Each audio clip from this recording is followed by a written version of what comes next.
love coming out here because you wouldn't expect to see something so pretty in Maine. It's not something I really would anticipate seeing out here. And the trails are great, just fantastic. And there's so much back there that you really wouldn't think you'd find. There's a real variety of terrain back there, and it's a blast. It's something completely different to do in the area, beyond the water and the beaches and things like that. And it's a chance to get some good exercise in and have a lot of fun at the same time.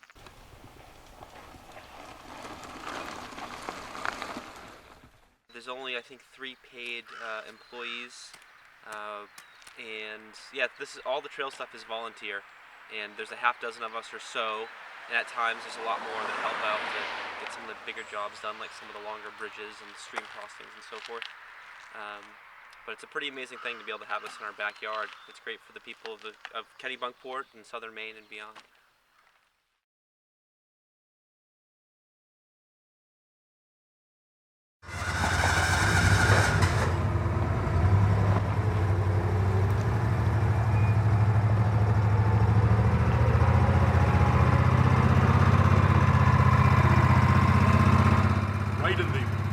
Heart of the community, just as it is in the hearts of everybody that comes to see it, is what we call the Emmons Preserve. And the Emmons Preserve was created through a gift by Steve and Natalie Emmons. The value of this property today, if it were developed, I have no idea what the value is, but it's certainly priceless is what it is today.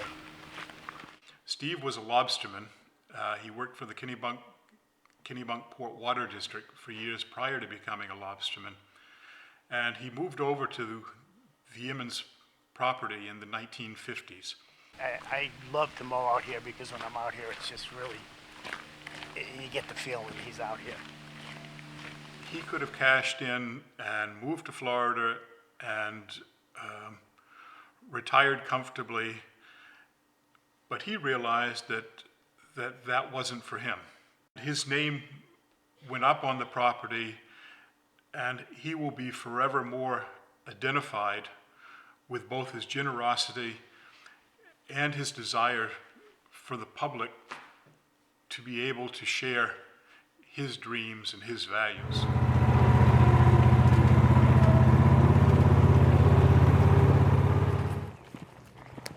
Yeah, most people don't realize there's anything like this in Kennebunkport. We've developed a pretty ingenious way of making these bridges so we don't affect the wetlands at all.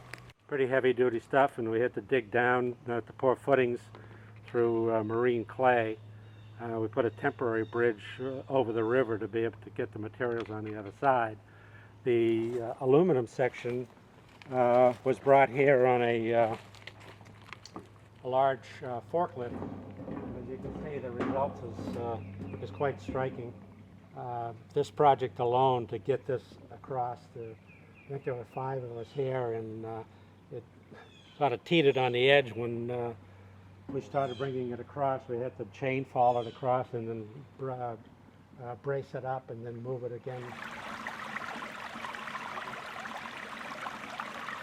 We mow these fields only once a year in the fall, probably mid to late October. There are a lot of nesting birds that don't have this type of environment anymore.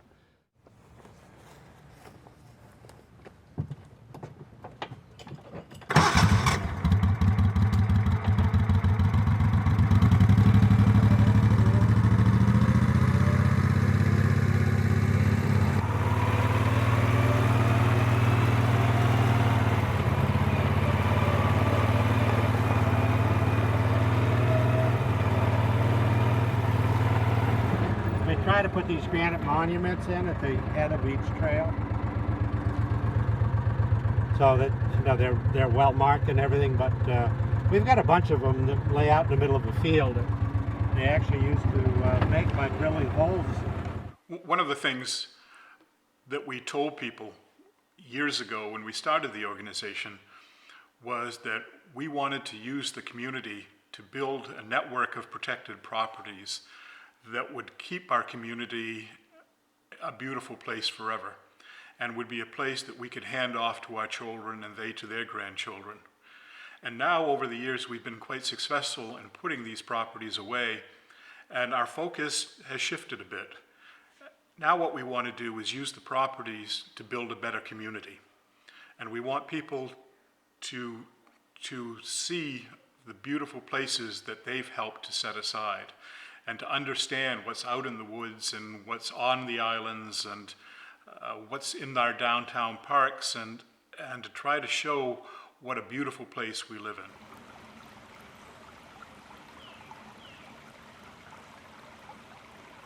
And I think a lot of us, myself included, never realized the great variety that's offered in Kennebunkport.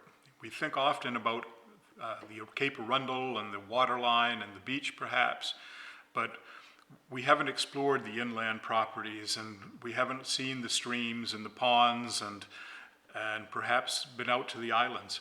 And once you do, you fall in love with them. They're very, very special, and it collectively allows us all to be proud of the place that we all live in.